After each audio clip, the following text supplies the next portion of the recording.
This, while making viewers feel as though she was speaking directly to each one of them as individuals.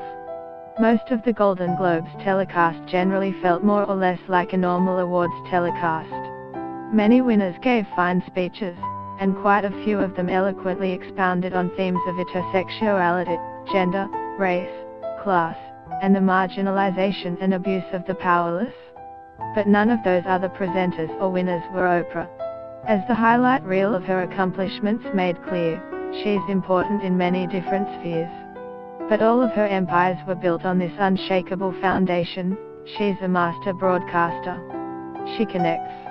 In her speech, she painted a picture of herself as a young girl, awed by elegant award winner Sidney Poitier, who was honored at a Golden Globes broadcast she saw decades ago. She tied that vision to the prospect of young girls today seeing her get her DeMille Award, and being the first African American woman to do so. And in a heartbreaking, necessary way, she brought a new name to the collection of stories every single one of us need to know. Briefly, eloquently, she told the story of Risa Taylor, a woman who brought her brutal rape case to the attention of NAACP officials, including Rosa Parks, who investigated the crime. Risa Taylor died 10 days ago, Winfrey said. She lived too many years in a culture broken by brutally powerful men. Women were not believed. That time is over, Oprah told us, and when Oprah tells you a thing, you want to believe it?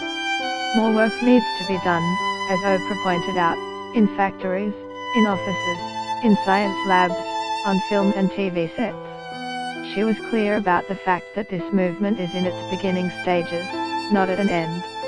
But when she paid tribute to the power of the press to tell the truth, when she celebrated people, many of them women, who told their stories, and when she talked about the justice Risa Taylor did get, it was hard to think about these things as abstractions.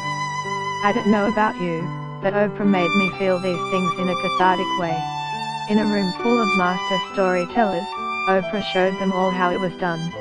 Oprah united the famous and the unknown, the powerful and the powerless, the farm worker and the film star.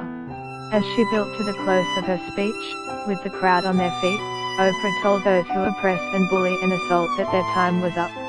Time will tell if she was right. Maybe she won't be. Maybe the entire night was all so much well-orchestrated, well-intentioned theater. But in that moment, it felt like having Oprah on the side of the avenging army of women would make the movement unstoppable. We can only hope.